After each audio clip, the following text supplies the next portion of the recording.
திருச்சிற்றம்பலம். தென்னாடுடைய சிவனே போற்றி, எந்நாட்டவர்க்கும் இறைவா போற்றி. இந்த பதிவில் நீங்கள் பார்க்க இருக்கிறது சிவ சிவ அன்பே சிவம் டெலிச்சேனலில் அடியேன் ஆற்றிய முருகனின் மகிமை என்ற தலைப்பில் ஆற்றிய உரையின் 3வது பகுதியை பார்க்க இருக்கிறீர்கள். சிவாய நம. சப்ஸ்கிரைப் பண்ணாமல் பார்த்துட்ருக்கீங்கன்னா சப்ஸ்கிரைப் பண்ணிட்டு பாருங்கள். தஞ்சாவூர்ல நாதஸ்வரம் வாசிப்பாங்க பார்த்தீங்களா? அப்ப இந்த சைடு அவங்க வராங்க. ஏதோ ஒரு ஒரு ப்ரோக்ராம் தஞ்சாவூர்ல இருக்கிற மன்னனுக்கு வாசிச்சுட்டு இருக்கவங்க, அவங்க எல்லாம் நாதஸ்வரம் வாசிக்கிறவங்க, மேளம் வாசிக்கிறவங்க, அவங்க எல்லாம் சேர்ந்து இந்த பக்கம், அதாவது இந்த பூம்புகார் சைட்ல ஒரு ஏதோ ஒரு விழா, அதுக்கு எல்லாரும் வராங்க. அப்பெல்லாம் வந்து பாத்தீங்கன்னாக்கா கார் வசதியோ பஸ் வசதியோ கிடையாது. இந்த இதுலதான் வருவாங்க, மாட்டு வண்டியில தான் வருவாங்க. அங்கங்க தங்கி இலைப்பாரிட்டு அதுக்கப்புறம் புறப்பட்டு வருவாங்க. இப்ப அங்கேருந்து தஞ்சாவூர்ல இருந்து வரணும்னா குறைஞ்சது ஒரு 5 நாள் 6 நாள் அவங்களுக்கு ஆயிருக்கும், இல்ல ஒரு 10 நாள் கூட ஆயிருக்கும். இப்ப அப்படியே அந்த மாதிரிதான் வந்துடும். அப்போ வரும்போது இந்த மாதிரி ஒரு வெயில் காலத்துல வரும்போது பாத்தீங்கன்னா, அப்ப வந்து இப்ப ஒருத்தவங்க வராங்க அப்படின்னா, இப்பன்னா வந்து ஒரு வாத்தியம் வாசிக்கிறாங்கன்னா அவங்க மட்டும் வந்துட்டு அப்படியே திரும்பி போயிடுவாங்க. அப்பெல்லாம் அப்படி கிடையாது. அவங்க குடும்பத்தோட வராங்கன்னா குடும்பத்தோட எல்லாரும் வருவாங்க. அந்த குழந்தைங்களா இருக்கட்டும், அம்மாவா இருக்கட்டும், எல்லாருமே சேர்ந்துதான் வருவாங்க. இங்க வந்து வாத்தியம்லாம் வாசிச்சு எல்லாம் முடிச்சிட்டு அதுக்கப்புறம் குடும்பத்தோட தான் போகும். அப்படி வரும்போது அதுல வந்து ஒரு ரெண்டு வயசு குழந்தை அதையும் கூட்டிட்டு வராங்க. அப்ப அதுக்கு வந்து என்ன ஆகுதுன்னா அம்மை போட்டு, அப்பெல்லாம் வந்து அந்த காலத்தெல்லாம் வந்து பாத்தீங்கன்னா அம்மை போட்டுச்சுன்னா அது தீவிரமா, பெரியம்மன்னு சொல்லுவாங்க பாத்தீங்களா, தீவிரமா ஆச்சுன்னா குழந்தை இறந்துடும். அதே போலதான் இந்த குழந்தைய என்ன ஆகுது, அம்மா போட்டோம்னா இறந்துடும். கரெக்டா வந்து பாத்தீங்கன்னா அந்த பூம்புகார் ரோட்ல இந்த செம்னார் கோயிலை தாண்டி அந்த உப்புச்சண்டை மாரியம்மன் அப்படின்னு அந்த மாரி உப்புச்சண்டைன்னு இருக்கிற இடத்துல, அந்த இடத்துல அந்த குழந்தைய என்ன பண்றாங்க, அதுக்கப்புறம் அதை கூட்டிட்டு போக முடியாது. ஏன்னா இறந்து போன குழந்தைய இப்பெல்லாம் நான் ஊருக்கு கொண்டு போகலாம் அப்படிலாம் அப்ப செய்ய முடியாது. எந்த இடத்துல இறந்து போனாங்களோ அந்த இடத்துல புதைச்சிட்டு அடுத்த வேலையை பார்க்க போயிடுவாங்க. அவங்களும் என்ன செய்யறாங்க, அந்த 2 வயசு குழந்தைய வந்து அந்த இடத்துலயே புதைச்சிட்டு அவங்க அப்படி போயிடுறாங்க. அப்படி போன உடனே பாத்தீங்கன்னாக்கா போயிட்டு அந்த அந்த ஃபங்க்ஷனுக்கு போறாங்க. போயிட்டு நாதஸ்வரம் வாசிச்சுட்டு இந்த விழா முடிஞ்ச உடனே ஊருக்கும் திரும்பி போயிட்டாங்க. இப்ப இந்த குழந்தைய புதைச்சாங்க பாத்தீங்களா, இந்த குழந்தை வந்து என்ன ஆகுதுன்னா அம்பாலா அந்த இடத்துல உருவெடுக்கிறதுக்கு, அவதாரம் செய்யறதுக்கான ஒரு இது. அப்ப இந்த குழந்தை என்ன பண்ணுதுன்னா, அந்த பகுதியில இருக்கிற குழந்தைங்க எல்லாம் விளையாடும்ல, அப்ப இதுவும் சின்ன குழந்தையா, அந்த 2 வயசு குழந்தையா அந்த குழந்தைங்க கூட விளையாடுது. அதுக்கப்புறம் அப்ப எல்லாரும் வந்து என்ன பண்றாங்க அப்படின்னாக்கா, வீட்டுல போய் எல்லா குழந்தைங்களும் சொல்லுது, எங்க கூட ஒரு அழகான குழந்தை விளையாடுது, அதுக்கப்புறம் சாயந்தரம் ஆனா அது மறைஞ்சு போயிருது. அப்ப அவங்க குழந்தைங்க ஏதோ ஒரு அழகா ஒரு குழந்தை இருக்கும் போல இருக்கு, அதனால சொல்லுதுங்க. இவங்களும் ஒன்னும் ஒரு பெருசா எடுத்துக்கல, ஏதோ சொல்றாங்க விளையாடுறாங்க அப்படின்னு சொல்லிட்டு விட்டுட்டாங்க. அப்ப ஒரு நாள் அந்த குழந்தை என்ன பண்ணுது, ஒரு வீட்டுக்கு வருது. வீட்டுக்கு வந்துட்டு இந்த மாதிரி எனக்கு சாப்பாடு கொடு அப்படின்னு கேக்குது. அடுத்த வீட்டுல நீதான் கூழ் காய்ச்சி வச்சிருக்கிய, களி கிண்டி வச்சிருக்கிய, அதை தாயேன் அப்படின்னு. இது என்ன அப்படி மிரட்டி கேக்குது இந்த குழந்தை அப்படின்னு சொல்லிட்டு, அதாவது இப்ப பிச்சை எடுக்கிறவங்க எப்படி இருக்கணும், அம்மா இருந்தா தாங்கம்மா அப்படித்தானே கேட்கணும். ஆனா அந்த குழந்தை மிரட்டி கேக்குதுன்னொடனே உடனே அவங்களுக்கு வந்து என்ன ஆகுது அப்படின்னு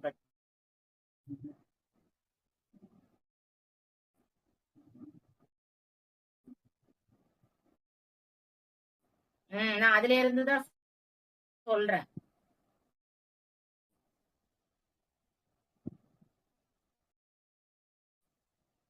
ஓகேவா?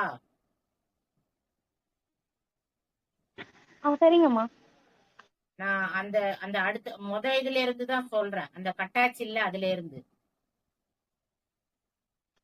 ஓகேம்மா. அப்ப அந்த குழந்தை என்ன பண்ணுது, மிரட்டி கேட்ட உடனே அவங்க உடனே சொல்றாங்க,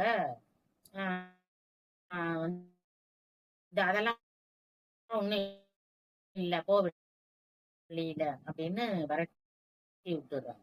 அப்படி விரட்டி விட்ட உடனே அந்த குழந்தை என்ன பண்ணுது, அடுத்த வீட்டுக்கு போகுது, 3வது வீட்டுக்கு போகுது.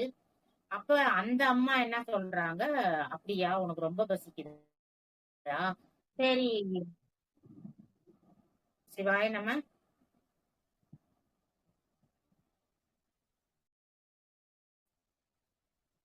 கண்ணி பண்ணவா,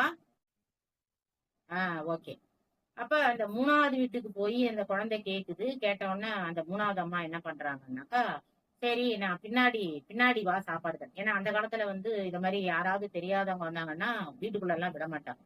அவங்க எந்த ஜாதியோ என்ன ஏன்னா அந்த காலத்துல ஜாதிங்கிறது ரொம்ப முக்கியம். இது எந்த ஜாதி குழந்தையோ தெரியலையே!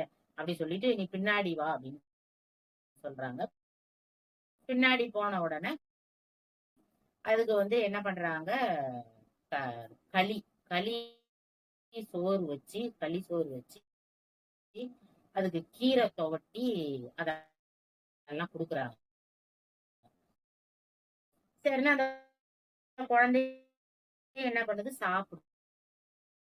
சாப்பிட்டுட்டு என்ன பண்ணுது, "எனக்கு தூக்கம் தூக்கமா வருது. நான் இங்கேயே படுத்துக்கிறேன்" அப்படின்னு சொல்லி அந்த பின்னாடி இருக்கிற இடத்திலேயே படுத்துது. படுத்தோனே இந்த அம்மா பார்த்துட்டு, சரி இந்த பொண்ணு படுத்துட்டு அப்புறமா எந்திரிச்சு போயிரும். யாருன்னு தெரியலையே அப்படின்னு சொல்லிட்டு காசு சாத்திட்டு இந்த அம்மா உள்ள போயிட்டாங்க. உள்ள போனோனே, உள்ள போய் ஒரு ஒரு 10 நிமிஷம் இருக்கும்.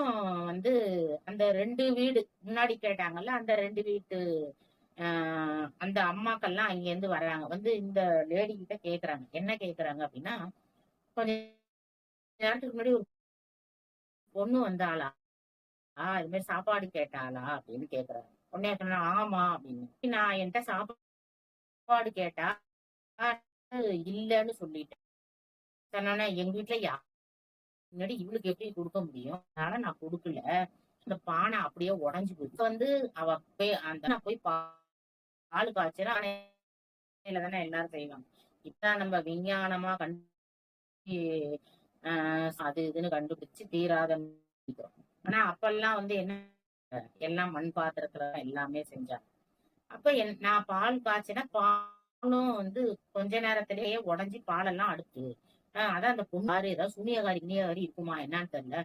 உடனே சாப்பாடு கேட்டு நான் இந்த மாதிரி ஆயிடுச்சு உடனே எங்களுக்கு வந்து பயமா இருக்கு. உடனே இந்த அம்மா சொன்னாங்களாம், அப்படியா எனக்கு தெரியல. அந்த பொண்ணு நான் பின்னாடிதான் சாப்பாடு குடுத்துட்டு படுத்துக்கிறேன்னு சரி படுத்துக்கோன்னு சொல்லிட்டு இப்பதான் நான் பின்னாடிதான் படுத்திருக்கா. சூனியக்காரியா இருப்பா போல இருக்கு. சாப்பாடு போடலன்னு இந்த மாதிரி உடைஞ்சு போச்சு. அத மாதிரி பால் பாத்திரம்லாம் உடைஞ்சு போச்சு. அதனால நீ பின்னாடி போய் பாரு ஏதாவது செஞ்சுட்டு ரொம்ப என்னடா இப்பதானே படுத்து கிடந்து அது காட்டி காணுமே. அது இவங்க அப்படியே எல்லாம் பேரும் அப்படி பேசி பேசி கலந்து விட்டாங்க. அப்புறம் நாள் கழிச்சு பாத்தீங்கன்னா இந்த மாதிரி ஒரு ஆடி மாதம் அங்க வந்து அங்க உள்ள கோயில்ல பூஜை எல்லாம் நடக்குது. அப்ப பாத்தீங்கன்னா இந்த இந்த அம்பாள் ஒண்ணு சாப்பாடு போட்டாங்க. அந்த அப்ப அவங்க சொல்றாங்க, வந்து நான் தான் அம்பாள் வந்திருக்கிறேன். என்னைய பிரதிஷ்டை பண்ணி எனக்கு கோயில் கட்டி நீங்க வந்து கேளுங்க நான் உங்களுக்கு எல்லாம் தருவேன்.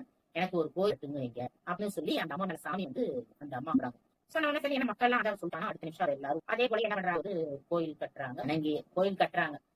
பூஜை பண்றது இப்ப பூஜை பண்றதுக்கு ஒரு ஆள் வேணும்ல. அப்போ வந்து யாரு பூஜை பண்றது கேட்கும்போது மறுபடியும் சாமி வந்து எனக்கு யாரு பூஜை பண்ணணும்னு பண்ணுவாங்க. நீங்க அதை பத்தி கவலைப்படாது. சரின்னு இவங்க அந்த என்ன செய்யறாங்க, அம்பாளுக்கு என்னென்ன செய்யணுமோ அதெல்லாம் செய்யறாங்க. ஆனா பூஜை மட்டும் பண்ணாம அப்படியே நடந்து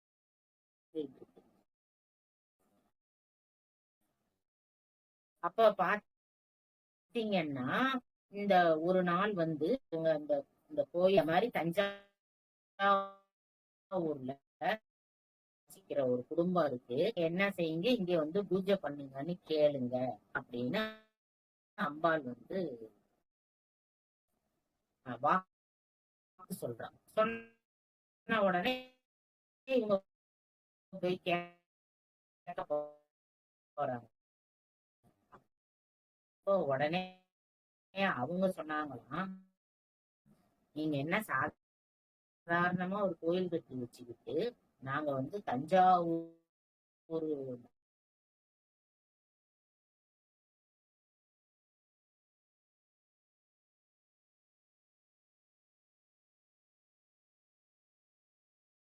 அப்படின்னு பாத்தீங்கன்னா ஒவ்வொரு இடத்துலயும் அம்மனோட அருள் எப்படி வந்து வேலை செய்யுது, அம்மனோட அருள் எப்படி வெளிப்படுது ஒவ்வொருத்தவங்கள்ட்டையும். ஒரு ஒரு ஊர்ல அப்படிதான் அம்பாளை வந்து அந்த அந்த அம்பாள் வீதி உலா வரும் பாத்தீங்களா, அப்ப வந்து ரெண்டு ரெண்டு அம்மாக்கள் என்ன பண்றாங்களா, கிண்டல் பண்ணிக்கிட்டு வராங்க. அதாவது என்னன்னா, அம்பாளுக்கு வந்து பச்சை பட்டு புடவையோ என்னமோ கட்டியிருக்காங்க, சொன்னோன்னே இதெல்லாம் போட்டுட்டு வர்றா அப்படி இப்படின்னு அம்பாளை வந்து கிண்டல் பண்றது. சொன்னோன்னே அம்பாளுக்கு இப்படி இருக்குது அப்படி இருக்கு அப்படின்னு அப்படி கிண்டல் பண்ணிக்கிட்டே வராங்க. அம்பாள் அப்படியே வந்துகிட்டு இருக்கு, இவங்களும் அப்படியே வந்துகிட்டே இருக்காங்க. அப்ப அப்படி வரும்போது பாத்தீங்கன்னா திடீர்னு இவங்க நடந்து போற ஒரு ஒரு இடத்துல நடந்து போவாங்க பாத்தீங்களா, நல்லா இருந்த முருங்கை மரம் முறிஞ்சு அவங்க மேல விழுந்துச்சான். இவங்க சொல்லி வாய் முதலையா அடுத்த நிமிஷமே முறிஞ்சு அதுல விழுந்துட்டான். அப்ப வந்து எல்லாரும் கேக்குறாங்க, என்னடா நல்லா இருந்த முருங்கை மரம் திடீர்னு எப்படி நீங்க வரும்போது மட்டும் முறிஞ்சு விழுவுது? முருங்கை மரம் முறிஞ்சு விழுவுறதுங்கிறதெல்லாம் ஒரு ஒரு இதுன்னு நம்ம சொல்ல முடியாது. ஏன்னா அது முருங்கை மரம் ரொம்ப மெலிதாதான் இருக்கும். ஆனா இவங்க வர்ற நேரத்துல அவ்வளவு நேரம் நல்லா இருந்த மரம் திடீர்னு எப்படி முறிஞ்சு விழுணும்? அப்ப அவங்க சொன்னாங்களாம், இல்ல அம்பாளை பத்தி நாங்க பேசிக்கிட்டு வந்தோம், அதனாலதான் அம்பாளை எங்களுக்கு தண்டனை கொடுத்துட்டேன். அந்த மாதிரி நிறைய கதைகள் நம்ம வந்து ஒவ்வொரு இந்த பரிவார தேவதைகள், காளியம்மா, மாரியம்மா, இந்த மாதிரி ஒவ்வொரு ஊருக்கும் மாரிமுத்து அம்மன் வச்சிருப்பாங்க. அந்த மாதிரி ஒரு ஒரு ஊருக்கும் ஒரு பரிவார தேவதை அம்மன் இருக்கும். அதுல வந்து நம்ம போய் கேட்டோம்னா அந்த அம்மனுக்குன்னு அப்படி ஒரு கதை இருக்கும். அதே மாதிரி ஒரு ஊர்ல வந்து பாத்தீங்கன்னாக்கா அம்மனை வந்து போட்டோ எடுக்க கூடாது. போட்டோ எடுத்தாக்கா அப்ப வந்து ஒருத்தர் வந்து என்ன பண்றாரு, சொல்றதையும் மீறி இந்த காலத்துல போட்டோ எல்லாம் எடுக்கிறதுல என்ன தப்பு, அதெல்லாம் ஒண்ணும் தப்பு கிடையாது அப்படின்னு சொல்லிட்டு போட்டோ எடுத்தார். போட்டோ எடுத்த அடுத்த அடுத்த நிமிஷமே அவர் கண்ணு சுத்தமா தெரியாம போயிடுச்சான்.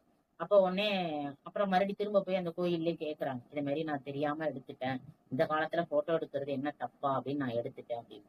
அப்ப உடனே அங்க இருக்கிற பூசாரி வந்து சொல்றாரு, நீ ஒரு வாரத்துக்கு என்ன பண்ணு, இந்த கோயில்ல வந்து உழவார பணி செய்யி, அது செஞ்ச உடனே உனக்கு சரியாயிடும். அதே போல ஒரு வாரம் வந்து அந்த கோயிலை கூட்டி பெருக்கி நந்தவனத்துல இருந்து பூ பறிச்சு மாலை கட்டி அப்படி பக்தியோட அதுக்கப்புறம் அவர் செஞ்ச பிறகு கரெக்டா ஒரு வாரம் கழிச்சு கரெக்டா அவருக்கு கண்ணு நல்லாவே தெரிஞ்சுது அப்படின்னு அப்படின்னு எல்லாம் சொல்றாங்க.